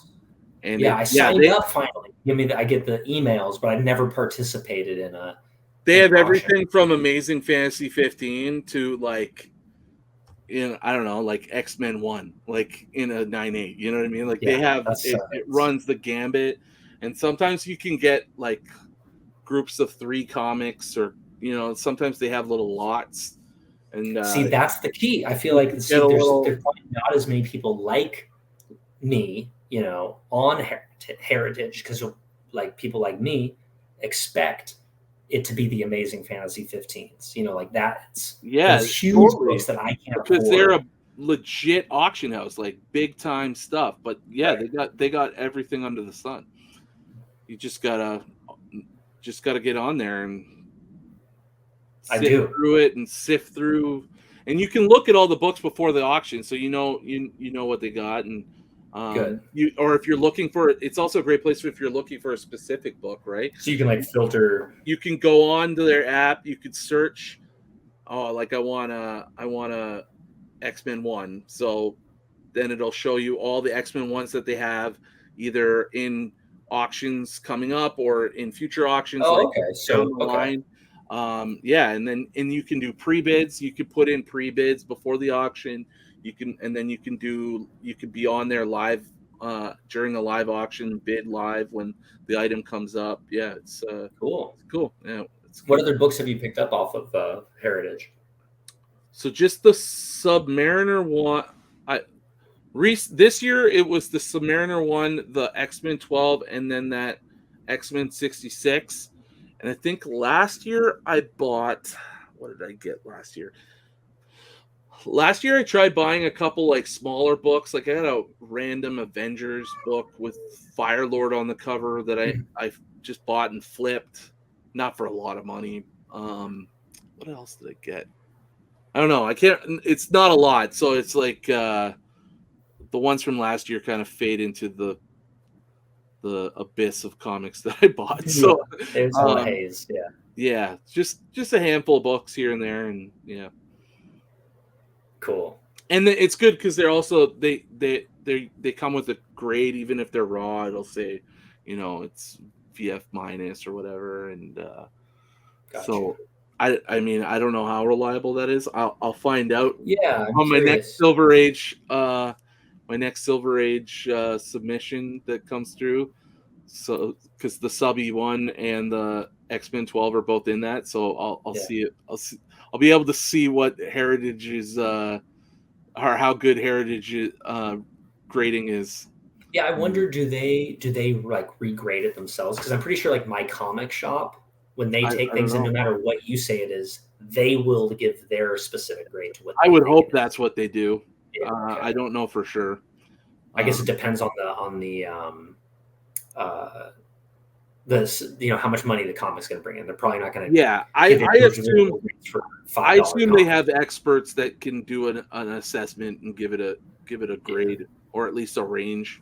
Mhm. Um, yeah, so that you're not taking advantage of your Right. sellers or your buyers. So yeah, Mhm. Right. They want to give accurate information for yeah, sure. yeah. But you strike me as somebody who primarily buys off of Instagram and whatnot. Is that right? Yeah, I would say those are probably the where I bought the most books from Mhm. my sales on Insta and on Whatnot. Yeah, for sure. And then not as much at like a comic shop. Is that right? Not as much. Like I find that like in the wild, it's fun to go hunting in the wild for like run fillers and uh, stuff like that. But like I don't know, I haven't come across a lot of great deals on like keys, and Yeah. they're always a little bit inflated Yeah. at LCSs. So Same. I like to get out. I like to go see a shop and root through some books. But yeah, it's mostly just like I'm picking up those run fillers and Yeah.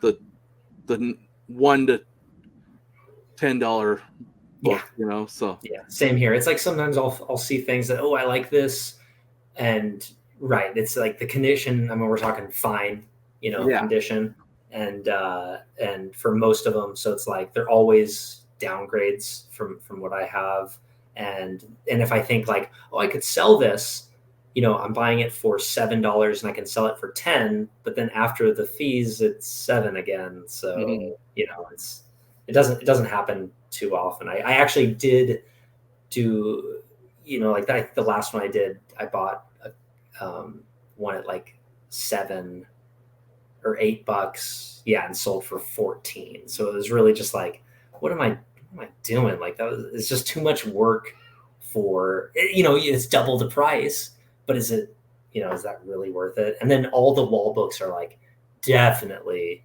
inflated. Oh yeah, 100%. So it's just like, I feel like as excited as I am to see those books, I've never walked away with anything that I felt was even a fair deal, like from a wall book perspective. Same when it comes to comic conventions. Have you been to any comic conventions? Yeah, I've been to one big one here in Toronto, and then I went to like a small kind of like hotel banquet Oh, cool. Like a little hall, like, comic swap kind of a situation. yeah, like a small shot or a small show.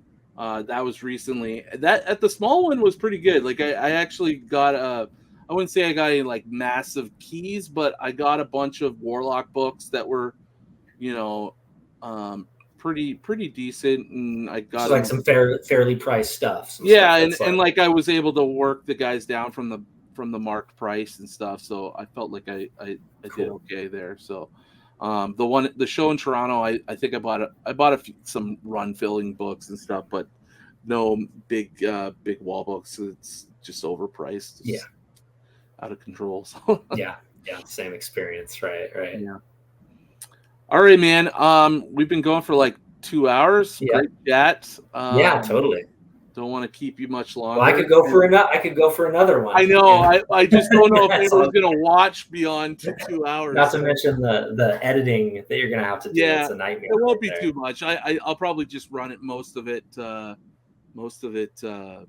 as is, but might cut Right out on. a couple little things.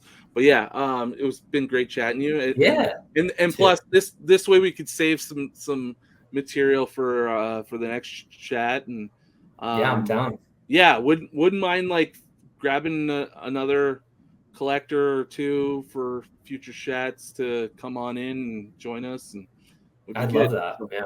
yeah, so we'll definitely do that soon. Great to finally chat with you Yeah. face to face and get to Yeah, know you you a little too. bit more. So yeah, cool. Thanks for doing it. And Yeah. For sure, Ryan. I'll be in touch for the next one. Word. All right, dude. All right. Yeah, Thanks, have a good buddy. night. Yeah, you too. See All ya. right, my man. Yeah, take care.